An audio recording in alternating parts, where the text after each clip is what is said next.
Profesi petani jadi harus siap dalam kondisi apapun.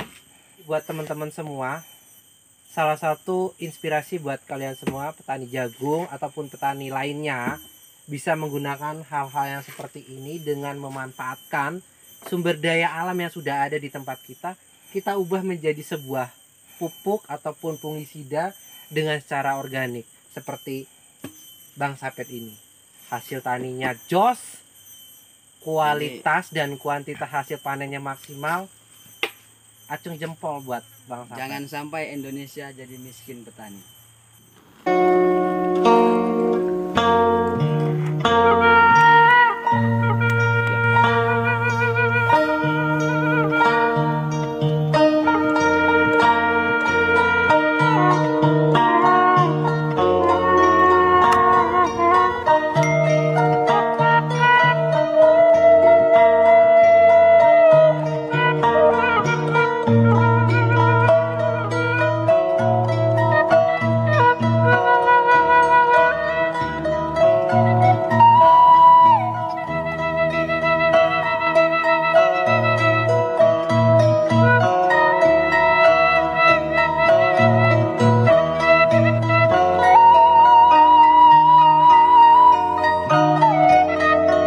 Ini sudah selesai pemupukan yang ketiga.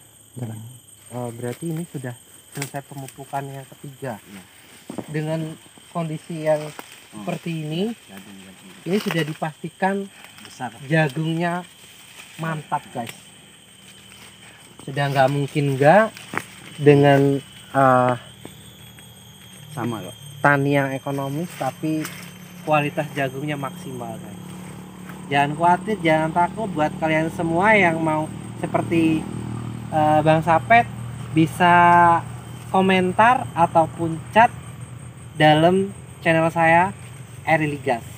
Buat sahabat tani, untuk langkah awal menggunakan pupuk kandang ataupun kompos, kita nggak boleh salah cara karena kita menggunakan pupuk kandang ini dari kotoran kambing, ayam, sapi yang kita jadikan satu kemudian difermentasi. Pertama kita kasih dolomit di bawah, yaitu kita tuangkan pupuk kandang. Pupuk kandang itu dari tiga macam ini dijadikan satu.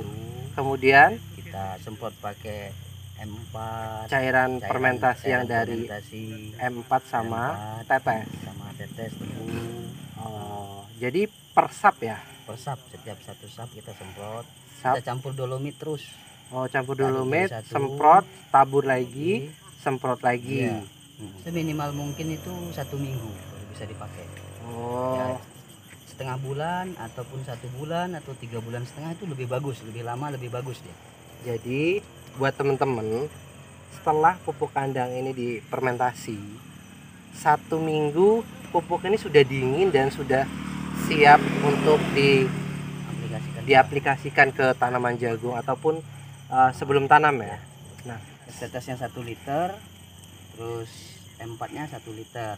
Jadi untuk membangunkan M4 itu perlu tetes supaya jumlahnya sendiri gimana? per 1 ton pupuk kandang Per 1 itu ton pupuk 4 kandang liter tetes, 4 liter tetes dan 4 liter M4 yang difermentasi berapa hari itu? Kalau itu bisa langsung. Oh, langsung bisa. Kita aplikasikan bisa langsung. Kotoran hewan ini kan mengandung bakteri jahat ataupun patogen negatif. Nah, dengan fermentasi ini tadi bertujuan untuk mengubah patogen jahat menjadi patogen positif yang bisa dikonsumsi sama tanaman tersebut. Dan tidak mengakibatkan tanah menjadi bantat. Oh, jadi biarpun kita tanam berulang-ulang, Gembur. tanah kita semakin Semakin hari semakin semakin bagus ya. semakin bagus.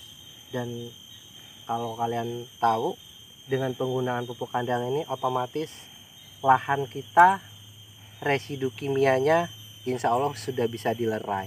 Dan untuk dikonsumsi pun lebih aman. nah, kalau untuk tanaman-tanaman yang bisa langsung dikonsumsi lebih aman buat kesehatan Dan kita lebih ya. awet untuk disimpan. Nah, itu dia yang dicari sahabat tani.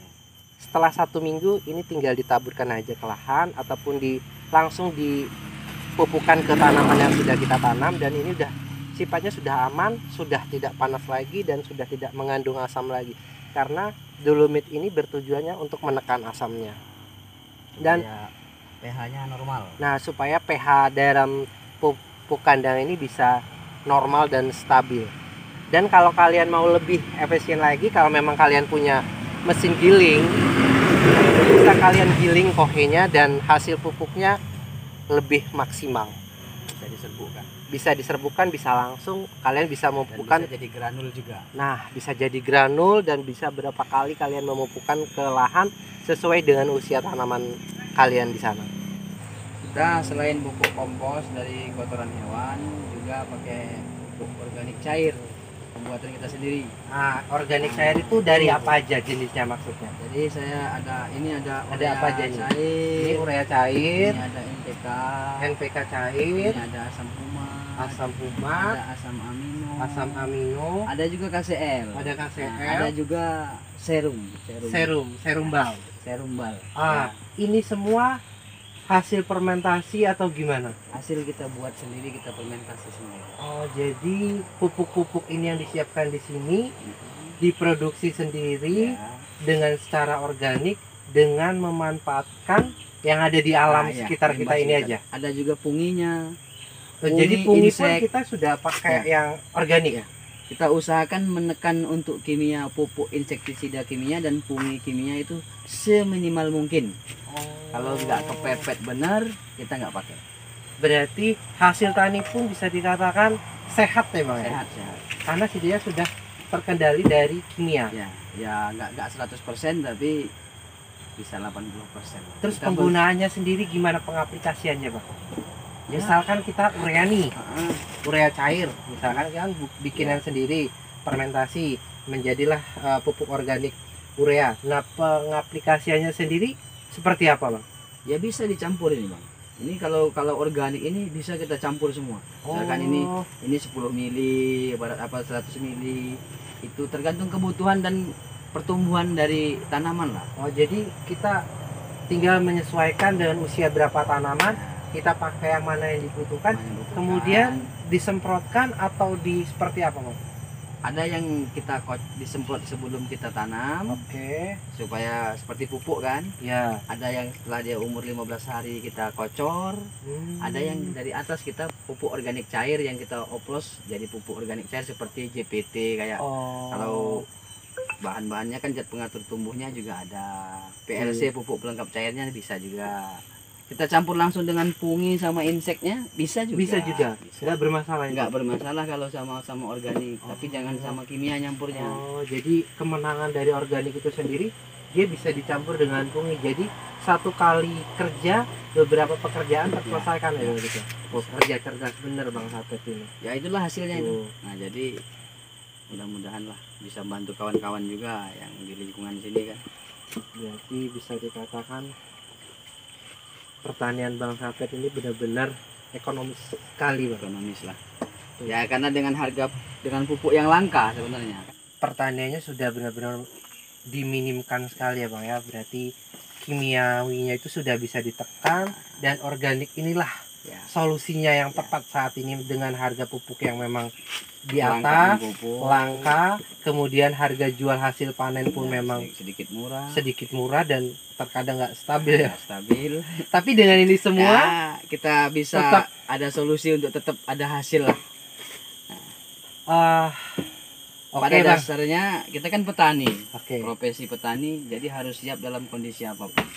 Oh, jadi benar-benar petani yang konsisten Bang ya. Konsisten. Dengan kondisi yang seperti apapun kita tetap harus tanam. Bertani dan tetap bertanam dan tidak nyerah ya. Tidak nyerah. Oke, ini buat teman-teman semua.